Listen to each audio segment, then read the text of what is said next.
they want us to use AI, but no one is telling us where to use AI, what for, and how do we even embed it into our function. So it's still very, very vague.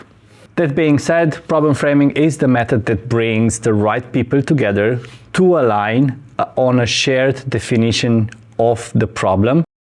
We haven't done introductions. I don't know why it's only me on the slide, but I'm John. This is Dana. We're the co-founders of Design Sprint Academy. What we do, probably, we do problem framing and design sprints, just these two things, because one is all about helping teams and organizations find problems and opportunities, and then the other one is solving them very quickly and validating their ideas with customers.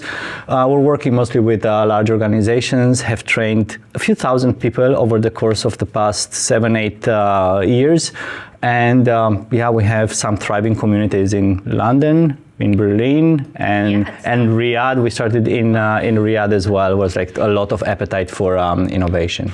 The other thing that I want to talk to you is the context of this workshop. Originally, we have developed problem framing as a strategic decision-making workshop for leadership, right? It was based on lots of groundwork, research, data, and we were helping leaders make these informed decisions. But for problem framing, like this one goes a level down. So yes, you still have some leadership in the team, like a decision maker, but it's for teams who are tasked to do something with AI. And it's a workshop that you can do even with minimal prep time. Why? Because like at the end of it, you just get the AI use cards or use cases. They're still hypotheses. You need to validate them. Of course, they're going to be stronger if you base them on the data, research, whatever it is, but you can also run it as it is just to give a head start, right, to the teams. Like, this is what we're going to do. As long as you know that at the end of it, it's not the absolute truth, it's still a hypothesis, you need to validate through the steps.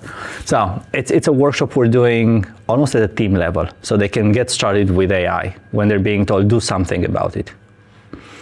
Are you finding that that's like, leadership is saying we've identified this, there's an opportunity in this area? Yes.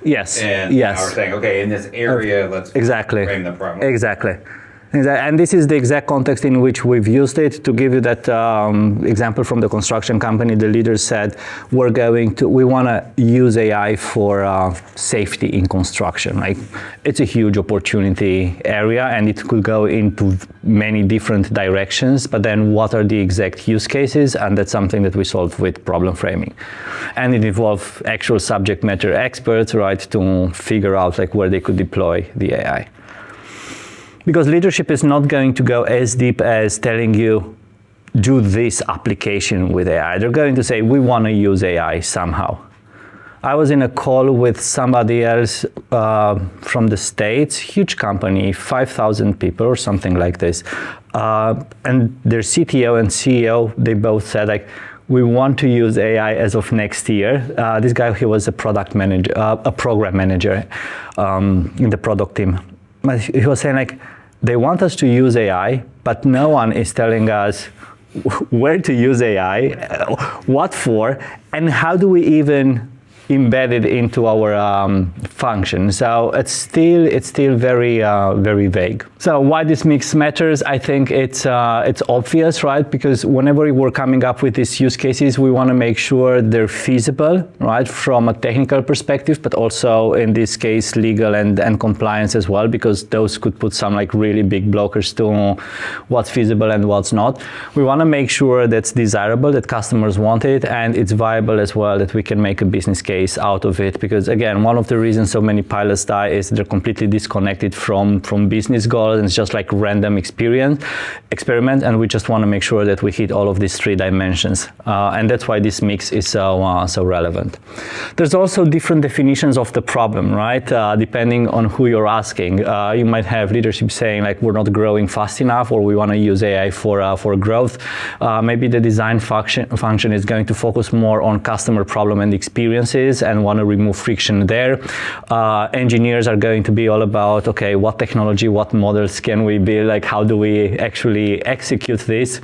And then all of these groups have conflicting priorities, right? Sales want more features so they can sell more, marketing wants differentiation, and legal, I don't know, they don't want anything to change, right? So you do have this these conflicting priorities, but I think this one is one of the things that I hear most. I know it's in all of the reports and everyone talks about, but like I'm hearing it from people, like conversations I'm having every week. So that's why it's top of the list. Like really, there's like vague mandates, like let's do something with AI, but like no one really tells you what to do. Also, people have different comfort levels with AI. I think everyone in this room is quite comfortable with it and quite excited about AI, but not everyone in organizations is at the same level. Yet they're being asked to use AI in their work or do something with it.